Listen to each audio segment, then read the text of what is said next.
Facebook লাইভের video viral হয় আর তারপর সেই ভাইরাল ভিডিও নিয়ে তুমুল বিতর্ক। কি ছিল সেই ফেসবুক লাইভে? ফেসবুক লাইভের ভিডিওতে দেখা যাচ্ছে আলাদা ঘরে পরীক্ষা, 2 সেট পরীক্ষার্থীর। কলেজ সার্ভিস কমিশনের পরীক্ষায় বিতর্ক এই নিয়েই। ফারাক্কা নুরুল হাসান কলেজে সেট চলার সময় বিতর্ক, কারণ একটি ফেসবুক লাইভ করেন কলেজেরই অধ্যাপক, যে ভিডিও ভাইরাল হয়ে যায় এবং ভাইরাল হয়ে যাওয়ার পর তুমুল বিতর্ক, কারণ আলাদা ঘরে দেখা যায় 2 জন পরীক্ষার্থী বসে সেট পরীক্ষা দিচ্ছেন। কলেজ সার্ভিস কমিশনের পরীক্ষায় বিতর্ক, কলেজের প্রিন্সিপালের বিরুদ্ধে অভিযোগ।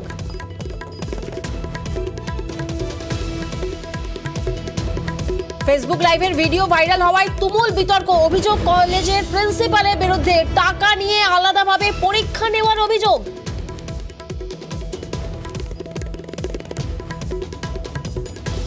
এটা তুমি করতে পারো না হুমায়ুন, এই ঘরে আলাদা করে পরীক্ষা হচ্ছে কেন?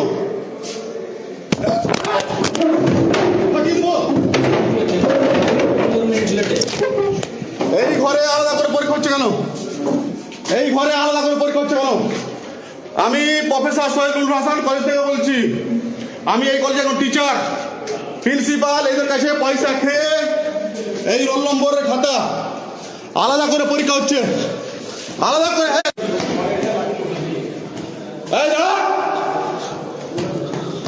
ফেসবুক লাইভ হচ্ছে, জবাব দিবে প্রিন্সিপাল।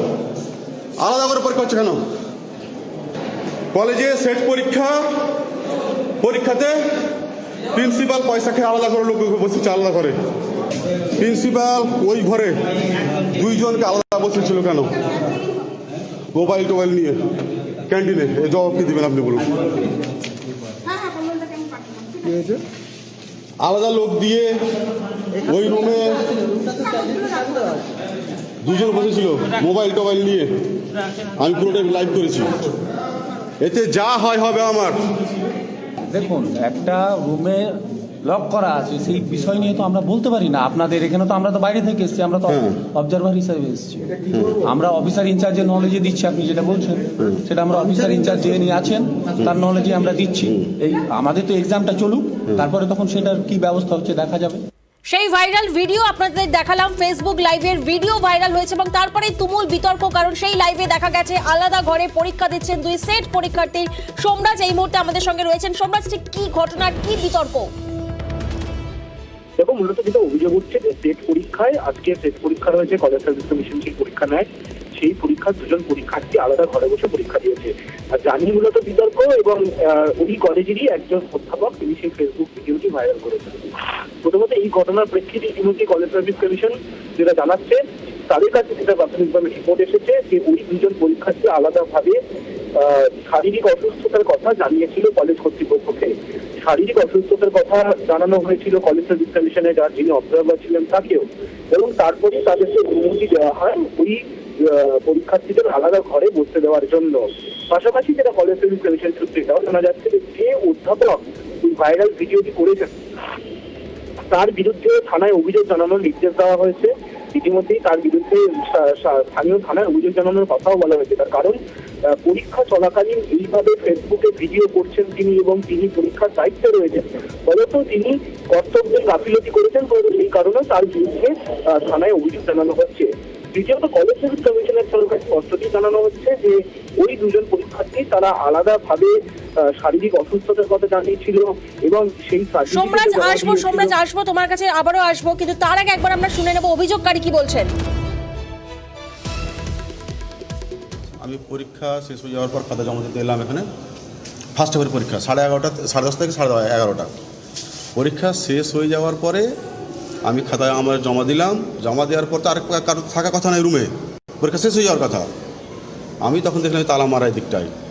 তখন কত নম্বর রুম? ওটা নম্বর রুম বলে কোনো ব্যাপার নেই, এখানে কোনো রুম নেই। এটা হচ্ছে ক্যান্টিন প্যাসেজ। আচ্ছা, ক্যান্টিনের মধ্যে পরীক্ষা হচ্ছে? ক্যান্টিন প্যাসেজের মধ্যে কিছু রুমও আছে সেইখানে। না, যেখানে পরীক্ষাটা হচ্ছে সেখানে কি ক্লাস হয়? সেখানে জীবনেও ক্লাস হয় না, পরীক্ষাও হয় না। এই ঘটনা এর আগেও ঘটেছে, পুনরাবৃত্তি আজকে হচ্ছিল। আমি থামতে পারি নিজেকে। এটা প্রিন্সিপাল জানেন, তার ছাত্র যারা পরীক্ষার্থী তারা জানেন। প্রমাণ করা বড়ই মুশকিল টাকা দিয়েছেন কিনা, তবে কিছুতে আর্থিক লেনদেনের ব্যাপার আছে, সব কিছুতে আর্থিক লেনদেনের ব্যাপার আছে। হয়তো প্রিন্সিপাল তালা মেরে রেখেছে, কেন আমি বুঝতে পারছি না। বেরোতে দিচ্ছে না, আটকে রেখেছে, তালা মেরে রেখেছে, বেরোতে দিচ্ছে না। আর্থিক লেনদেন হয়েছে কিনা অভিযোগ করছেন তিনি। আর এদিকে গভর্নিং বডির সদস্য সৌমেন পান্ডে কি বলছেন শোনাবো একবার। যিনি অভিযোগ করছেন আমিও দেখলাম ফেসবুক লাইভে, তিনি কলেজের একজন শিক্ষক। তো এটা কলেজ সার্ভিস কমিশন দেখবে, এতে আমাদের তো কলেজের কোনো ব্যাপার নয়, কলেজ শুধু অর্গানাইজ করছে। এবং এই ব্যাপারে যারা প্রিন্সিপাল এবং যারা অফিসিয়াল কর্তৃপক্ষ আছেন, দায়িত্বে আছেন, কলেজ সার্ভিস কমিশনের নিশ্চয়ই কোনো ইনচার্জ আছেন, তারা এটা নিশ্চয়ই ব্যবস্থা করবেন। তবে এটা যদি ঘটনা ঘটে থাকে এটা ঠিক নয়, এটা সত্যতা কতটুকু আছে জেনে তারপরে তো আমরা কথা বলবো। এই মুহূর্তে আমাদের সঙ্গে রয়েছেন কলেজ সার্ভিস কমিশনের চেয়ারম্যান দীপক কর। দীপক বাবু, আপনার থেকে একটু জানতে চাইবো যে ভিডিও ভাইরাল হয়েছে, তাতে পরিষ্কার দেখা যাচ্ছে যে দুজন আলাদা পরীক্ষার্থী আলাদাভাবে দুজনে পরীক্ষা দিচ্ছেন। ঠিক কি কারণে এই ব্যবস্থা করা হয়েছিল ওনাদের জন্য? আপনাদের বলি যে এই পরীক্ষার জন্য আমাদের একটা প্রত্যেক কলেজে সিক রুম থাকে for medically not fit candidates, as well as যারা পার্সন উইথ ডিসএবিলিটি মানে পিডব্লিউডি ক্যান্ডিডেট, তাদের জন্য আলাদা রুমের ব্যবস্থা থাকে, সিক রুম আর ডিসেবলড ক্যান্ডিডেটস রুম। যদি কোনো ছাত্র বা ছাত্রী অসুস্থ অবস্থায় থাকে, তারা যদি মেডিকেল সার্টিফিকেট, ডাক্তারের সার্টিফিকেট দেয়, প্রিন্সিপাল যদি সেটা অ্যালাউ করেন, আমাদের ওখানে কলেজ সার্ভিস কমিশনের দুজন অবজারভার অ্যাপয়েন্টেড ছিলেন। একজন প্রিন্সিপাল, তার নাম হচ্ছে ডক্টর ইন্দ্র কুমার মিস্ত্রি, মুর্শিদাবাদ আদর্শ মহাবিদ্যালয়। আরেকজন ছিলেন professor of south Malda college Mohammad Kausar Ansar. আমার কাছে আমি খবর পাওয়ার পর যখন যোগাযোগ করি প্রিন্সিপালের কাছে, ওনার কাছে ইমিডিয়েট রিপোর্ট ঠিক করি এবং উনি আমাকে যা যা পাঠিয়েছেন, এক হচ্ছে 2টি ছাত্রের মেডিকেল সার্টিফিকেট এবং সেই সার্টিফিকেটের উপর প্রিন্সিপালের সই করা অ্যাপ্রুভাল, এবং আমাদের অ্যাপয়েন্টেড যে দুজন অবজারভারের কথা বললাম তাদের সই করা অ্যাপ্রুভাল। তার সঙ্গে যিনি এই কাণ্ডটি এই করেছেন, ফেসবুকে যিনি এই জিনিসটা দিয়েছেন, প্রথম কথা বলে রাখি, আমাদের যে কোনো সেন্টারে একমাত্র প্রিন্সিপাল ছাড়া কারোর কাছে মোবাইল থাকা নিষিদ্ধ। শুধু ছাত্রছাত্রী পরীক্ষার্থী নয়, ইনভিজিলেটর, অবজারভার যতজন থাকবেন কারোর কাছে মোবাইল থাকা নিষিদ্ধ। এবং এই ভদ্রলোক যিনি এই ফেসবুক লাইভ করেছেন, তিনি লুকিয়ে তার মোবাইল নিয়ে ছবি তুলেছেন এবং তার মাধ্যমে উনি বোঝানোর চেষ্টা করেছেন, হয় উনি বোঝেননি, বুঝতে পারেননি, পারপাসলি কিনা ইন্টেনশনালি কিনা আমি জানি না। দীপক বাবু, এই জায়গায় একটু আপনার থেকে জানতে চাইবো, যিনি নিয়ে এসেছেন মোবাইল ফোন নিষিদ্ধ থাকার পরও তিনি নিয়ে এসেছেন, তিনি অন্যায় করেছেন, কিন্তু ফেসবুক লাইভ হচ্ছে বুঝতে পেরে ছাত্ররা তাহলে কেন ওনারা কেন দৌড়ে পালালেন? আর অন্যদিকে প্রিন্সিপাল তো সিক রুম বা পিডব্লিউডি রুমের কথা বলছেন না, প্রিন্সিপাল তো বলছেন ওই ঘর তো লক থাকার কথা। আমি আবার বলছি, লক থাকবে কেন ঘর? কিন্তু প্রিন্সিপাল স্যার তো সিক রুমের কথা বলছেন না বা পিডব্লিউডি রুমের কথা বলছেন না। প্রিন্সিপাল তো আমাকে পাঠিয়েছেন রিপোর্ট। প্রিন্সিপাল আপনাদের কি বলেছেন জানি না, আমি প্রিন্সিপালের কাছ থেকে রিপোর্ট পেয়েছি, আমার কাছেই রয়েছে। আপনি যদি চান আমি পাঠিয়ে দিচ্ছি, আপনার হোয়াটসঅ্যাপ নাম্বার দিন, আমি এক্ষুনি পাঠিয়ে দিচ্ছি।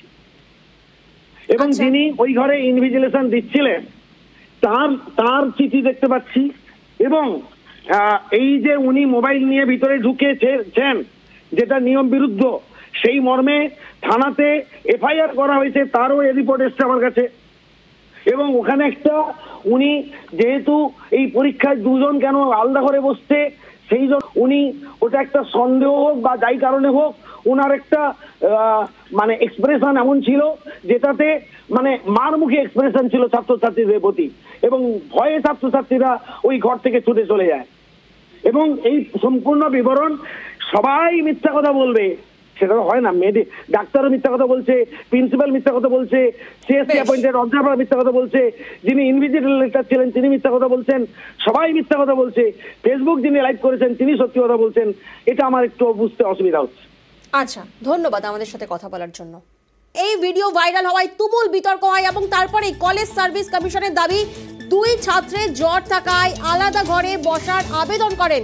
এবং দেখুন সেই মেডিকেল সার্টিফিকেট আপনাদের দেখাচ্ছি, যে মেডিকেল সার্টিফিকেট জ্বর, যেখানে দাবি করা হয় যে জ্বর এবং জ্বরের জন্যই আলাদা ঘরে বসানো হয়, সেই certificate professor Syed Nurul Hasan college to the chairman. দেখুন চেয়ারম্যানকে লেখা এবং কমপ্লেন্ট এগেইনস্ট দ্য সেক্রেটারি, যেটা লেখা আছে আপনাদেরকে দেখাচ্ছি সেই সার্টিফিকেট, এক্সক্লুসিভ নিউজ 18 বাংলায়। আর যিনি অভিযোগ করেছিলেন তিনি কি বলছেন একবার শোনাবো।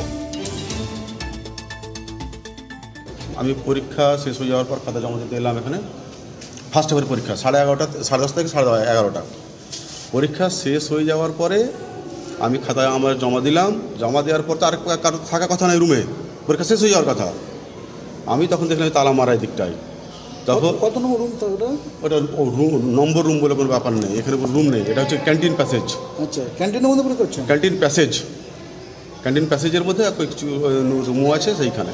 মানে যেখানে পরীক্ষাটা হচ্ছে সেখানে কি ক্লাস হয়? সেখানে জীবনেও ক্লাস হয় না, পরীক্ষাও হয় না। এই ঘটনা এর আগেও ঘটেছে, পুনরাবৃত্তি আজকে হচ্ছিল। আমি থামতে পারি নিজেকে। এটা প্রিন্সিপাল জানেন, তার ছাত্র যারা পরীক্ষা দিয়ে তারা জানেন। প্রমাণ করা বড়ই মুশকিল টাকা দিয়েছেন কিনা, তবে কিছুতে একটা আর্থিক লেনদেনের ব্যাপার আছে, সব কিছুতে আর্থিক লেনদেনের ব্যাপার আছে।